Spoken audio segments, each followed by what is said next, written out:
Canada. It's always just sort of been there.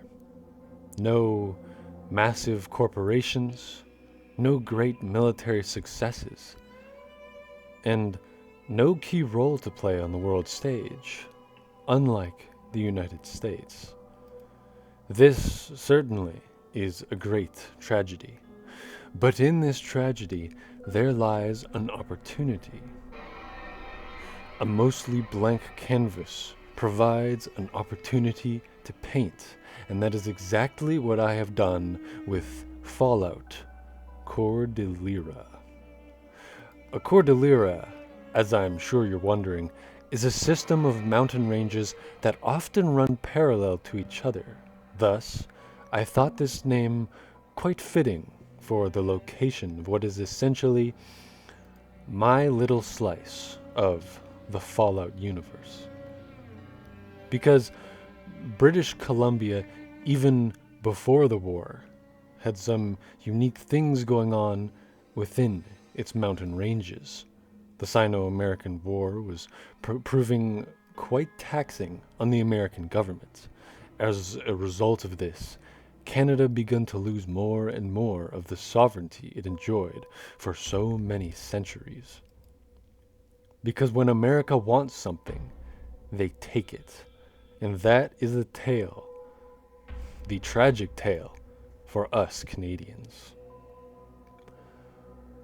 Salvete abastris, my fellow lore masters, for today.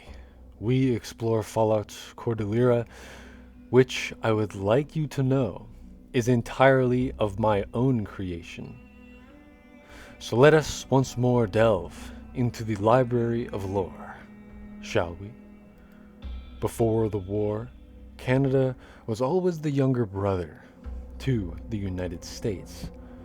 A close friendship, a brotherhood even, was kept between the two, primarily, of course, Anglo-Saxon Germanic nations.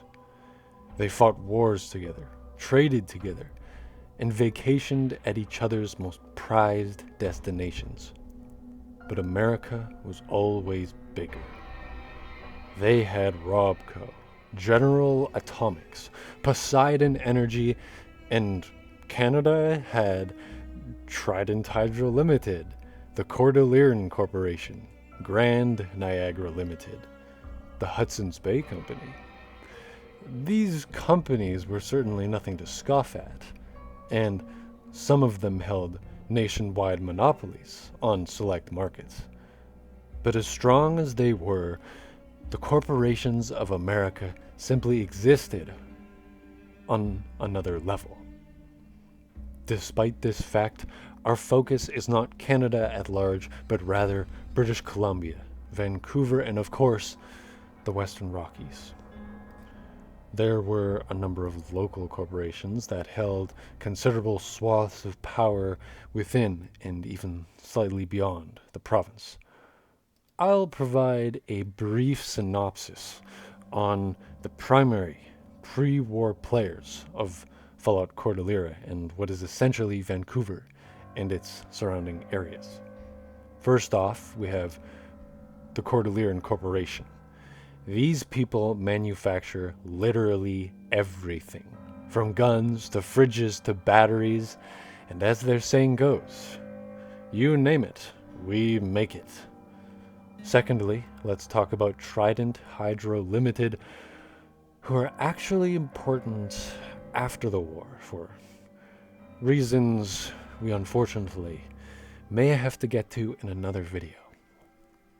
They, as their namesake suggests, specialize in hydropower, holding a virtual monopoly within British Columbia, providing power to millions of Canadian citizens within the province, and even beyond to Alberta and even small select townships in the northern United States. They were pretty damn big, and quite notably had a massive tower in downtown Vancouver with a turquoise trident logo dominating the top few dozen levels.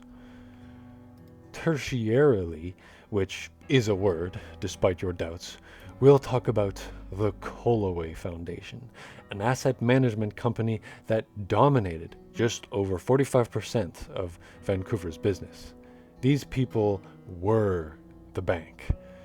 Whether you were a startup business or a multi-billion, sometimes even trillion-dollar company like Trident Hydro, the Colloways had the money you needed to get your business started or embark on your next billion-dollar project. The Colloway family had existed within Vancouverian society since the 19th century. These guys weren't just old money Vancouver, they were old money Vancouver, and they still are. Alright, following that interesting note, we'll bump it up a notch with perhaps my favorite pre-war company, Rocky Mountain Limited and Co.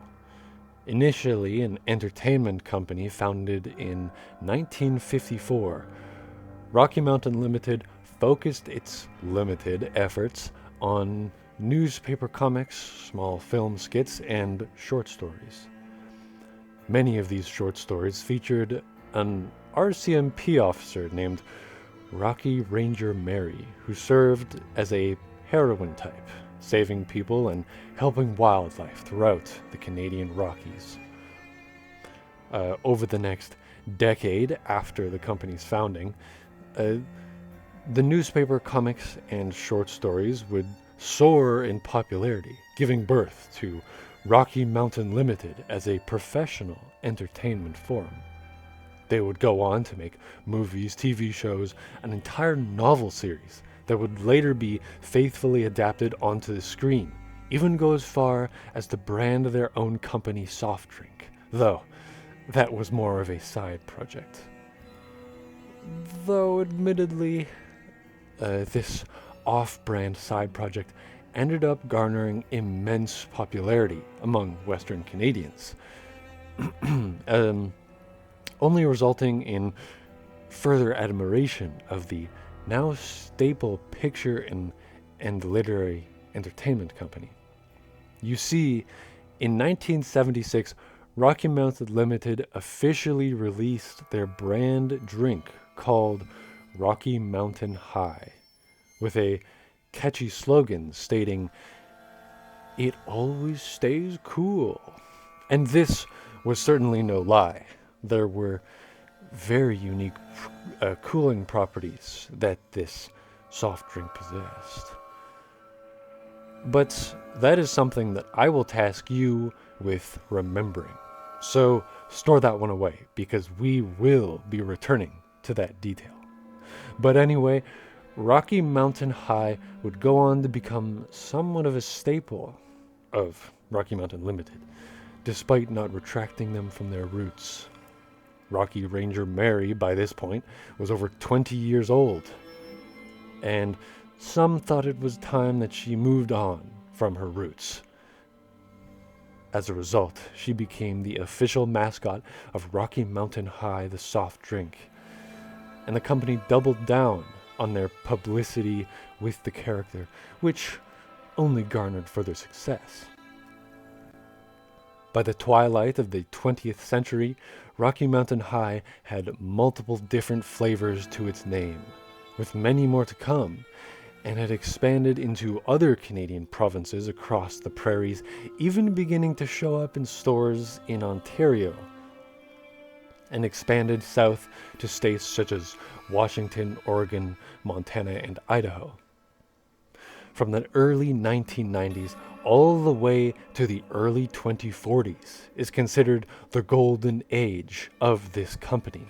They had 13 separate flavors by 2040 for their soft drink, Rocky Mountain High, in addition to countless movies, shows, and books that garnered them further success, completely separate from the drink, of course. These 13 flavors consist of, yet may not be limited to, Rocky Mountain High, the Classic Edition, Rocky Mountain Mint, Rocky Mountain Glacier, which is a bit of an exotic flavor, Rocky Mountain Evergreen, Cherry, Strawberry, Blueberry, Blackberry, Rocky Mountain Maple, which is definitely quite exotic, Rocky Mountain Saskatoonberry. I bet you don't know what that fruit is, unless, of course, you're from Saskatchewan. Rocky Mountain Lemonade, Limonade, and Tangerine. By the mid-2020s, the company was still ramping up in success. In 2024, Rocky Mountain Limited and Co. announced the official unveiling of a long-secreted project, Rocky Mountain Resort, a place that would serve in both winter and summer. Skiing and snowboarding off the highest peaks, skating or ice hockey atop the frozen lake, or a nice cup of hot chocolate and some campfire stories while the kids build snow forts and fight with each other over make-believe kingdoms. You could skydive or hike, admittedly in the winter too for you real hardcores out there. You could wakeboard, canoe, you could have a good old-fashioned swim, go to the archery or the shooting range, go to a custom-maintained maple farm where goers can extract their own maple syrup and have it with any degree of dishes they desire. Performances that range from Rocky Ranger Mary live on stage to medieval knights jousting to strange predator-like aliens stalking the woods. All this and so much more at Rocky Mountain Resort officially opens as of May 2024. The park was wildly successful and propelled Rocky Mountain Limited and Co.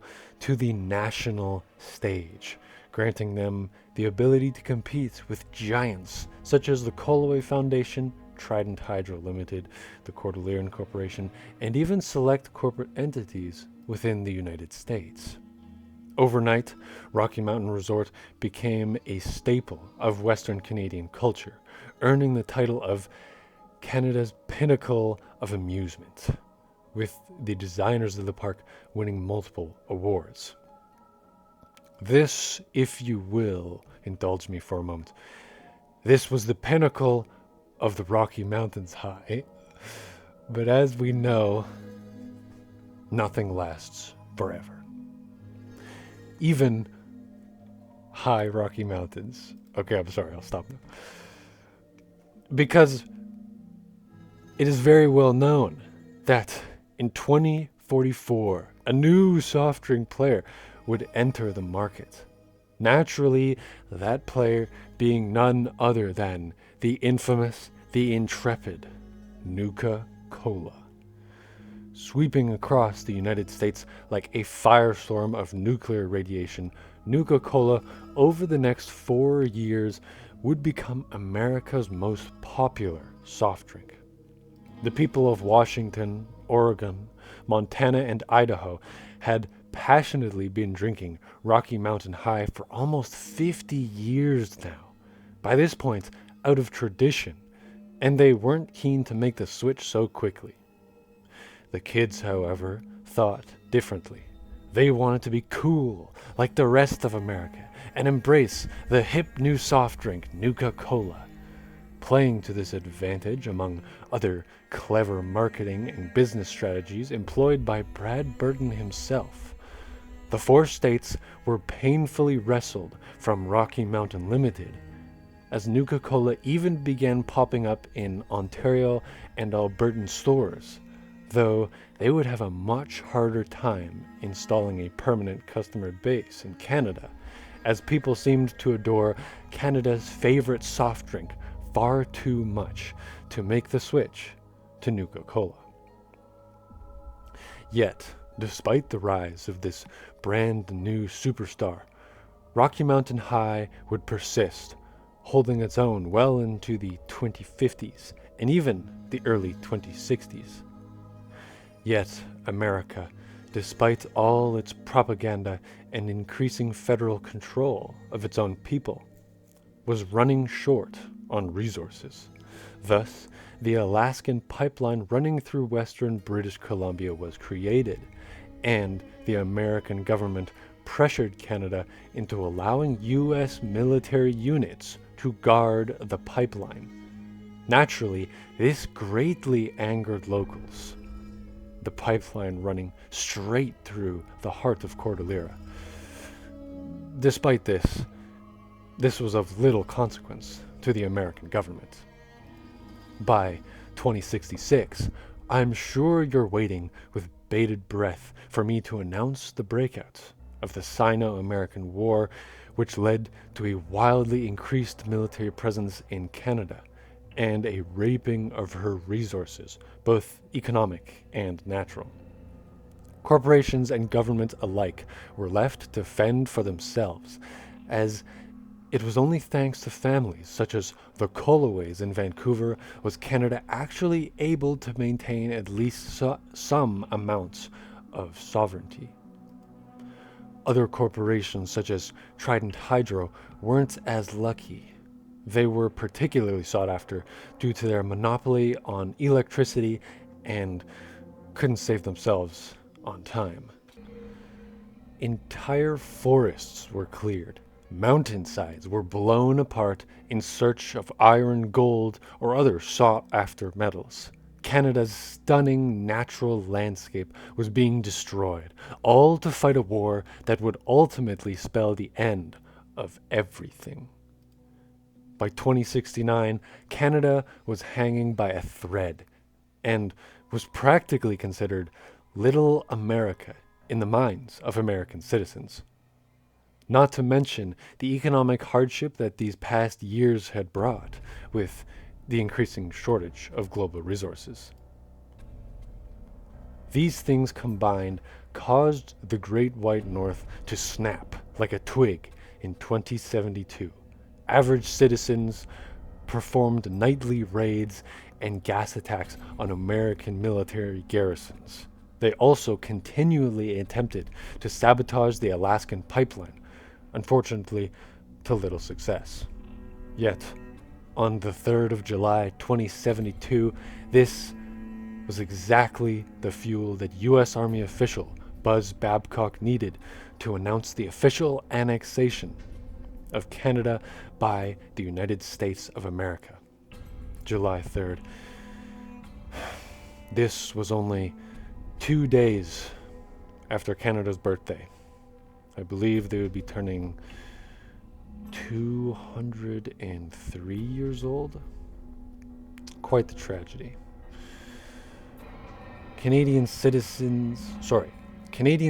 everywhere burst into flame against their new American overlords as they began rioting in the streets. These guerrilla attacks, helmed by an organization that began calling itself the Northern Deliverance, based out of British Columbia, saw themselves, among other smaller groups, as Canada's last hope for political sovereignty. They earned themselves a brutal reputation within the ranks of the American military, who in turn spared the guerrilla fighters and the general populace no expense in atrocities. When word of these atrocities committed by their own military reached the American public, they too erupted into riots on the streets. Yet the propaganda machine of the United States was operating on full swing. They portrayed Canadian citizens and guerrilla fighters alike as brutal savages in need of liberation and discipline, shooting rebel freedom fighters on sight and often hosting executions of rebels on live television. Even within their own military, the Canadian annexation was met with mixed feelings. Not that this stopped resistance groups such as the Northern Deliverance, however. Within the American military, these resistance groups often earned reputations as savage, ruthless fighters that proved frighteningly effective against standard American infantry units. Gas masks were issued to soldiers as bioweapon attacks proved popular among Canadian terrorists, who could only really be cleared out through use of tanks, power armor, aircraft, and other modernized industrial methods of warfare. Yet even then, landmines were placed on roadways or in forests covered by mud and leaves. Snipers would often shoot the exposed fusion cores of power armor from behind, causing terrible explosions to erupt, often killing many soldiers before the chaos of an ambush would take hold. Population centers such as the Greater Toronto Area, Vancouver, Montreal, even Quebec City and Halifax, and of course many more, were abandoned in favor of dense forests and evergreen blanketed mountainsides. And the more the US military delved into the Canadian wilds, the further their losses surmounted. In response to their surmounting losses, the Americans decided not to fight the Canadians on their own terms. They'd simply fight them on American terms. Undertaking massive logging and firebombing efforts, much of southern Ontario and Quebec was devastated with forest fires by the summer of 2077, though said logging efforts were very quickly met with intense sabotage efforts, and as a result, they were abandoned. After the war, the Northern Deliverance found Buzz Babcock, the man responsible for the annexation, in an enclave underground facility, raising a family and waiting out the nuclear winter, of which, of course, he wouldn't see with his advanced age, but his children would end up seeing the end of this nuclear winter in their adult age. Unfortunately for him, however, the Northern Deliverance found his bunker. All inside were either killed, tortured, raped, or enslaved, often a combination of multiple. If you believe the rumors, the Northern Deliverance used the Enclave facility as their primary base of operations, and they were a power to be feared in Cordillera until the 2150s, when they collapsed inwards from political infighting. Now, let's rewind the clock, shall we? Because as interesting as that all was, we were originally talking about an entertainment company and their signature soft drink. So, how the hell did we get so off track? Well, let me tell you. Because now that you know all of those things, I can tell you about the other stuff. You see, in the early 2070s, when Canada was experiencing the finalities of its economic downfall, two corporations, one with governmental resources at its back, joined forces to take down Rocky Mountain Limited and Co., who'd partnered with the Cordillera Corporation for mutual economic protection. And however difficult this may prove from a legal standpoint, that meant nothing to the powerhouses of Robco and Vaulttech, who often engaged in sabotage and robbery of their corporate assets while bombarding them with legal red tape. Yet, these two entities weren't just after Canadian economic power. Their intelligence suggested that the formula used to create Rocky Mountain High held unique properties that could be developed and exploited into incredibly advanced technology. And so, by the mid-2070s, Robco and Vaulttech had a firm grip on Rocky Mountain High and Cordillera corporate assets, which they used to not only repurpose Rocky Mountain Laboratories to begin secret research, but to also construct their own custom facilities, most of them located in southwestern British Columbia. Now here's where I'm going to ask you, do you remember that small piece of information that I told you to remember a while ago? If you did, then good job. You have my appreciation. For those of you with brain damage, allow me to remind you. Rocky Mountain High, the soft drink, possesses unique chemical cooling properties, allowing it to remain cool for hours, even days on end. In this unique chemical formula, not just Vault-Tec, but Robert House himself saw incredible potential to develop life-preserving technologies that would inevitably take the form of cryogenic stasis pods by the autumn of 2076. Both sides were very interested in the development of this, be it experimental technology, and thus poured trillions of dollars into the project, after entirely draining Canadian corporate resources, of course.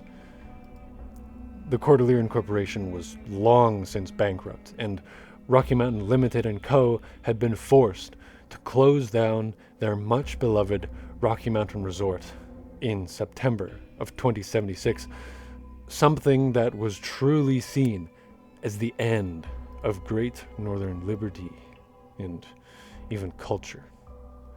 As Vault-Tec scientists worked around the clock to develop what was now dubbed Project Glacier, Robert House seemed to possess an odd, almost obsessive interest in this project, demanding his own top scientists oversee and guide the project, which Vault-Tec agreed to with suspicion, but ultimately little care.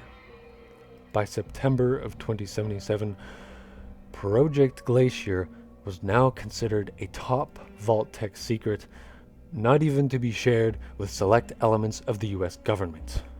The last CEO of Rocky Mountain Limited and Co. would commit suicide in September of 2077, which allowed Vault-Tec to very quickly replace him with their own puppet, greatly expediting the final stages of the project. In his suicide letter, however, CEO Zachary Harthaw declared how he simply couldn't continue living. Helming the mantle, the man felt responsible for the downfall of Canada's most beloved staple of culture. In essence, he failed his country. However tragic that may be, Project Glacier was entering its final stages. It had long been installed into various facilities, including a vault just northwest of Boston, which intended to further study the effects of cryogenic stasis long after any theoretical nuclear apocalypse gripped the nation. Despite this fact, the technology wasn't officially sanctioned as legal by the US government, who very quickly mended this error in early October by classifying cryogenics as an official viable medical practice. This was all, of course, based around the theoretical scenario of the necessity of life-preserving technology, such as terminal illness, disease, or nuclear apocalypse. Yet, to be absolutely sure of their creation, the scientists helming Project Glacier required one final test subject, more of a theatrical subject than anything else, as the volunteers they had procured in the early and middling stages had long since expired and provided their service. Final systems required a final going over, and the scientists wanted to be absolutely sure as to the safety of Project Glacier, as it now entered early October. Despite this, the Vault-Tec board of directors and Robert House were breathing down their necks to get this project finished. As such, they hastily strong-armed and blackmailed a young, beautiful blonde woman named Mary May Rutherford into serving as what would inevitably become Project Glacier's final test subject. Only under threat of her career and later on her family did she comply with the sinister corporation's request. Yet, the selection was not random, as this woman currently held employment as the mascot Rocky Ranger Mary. Her sparkling blue eyes, sharp yet pale features, and near platinum blonde hair can be seen everywhere across posters and billboards, even long after the bombs. And so it was that on October 17th, 2077, Mary May Rutherford was placed into cryogenic stasis. The scientists studied her beneath the very park she loved all her life. The bombs would drop, and Rocky Ranger Mary would become a haunting memory of the old world.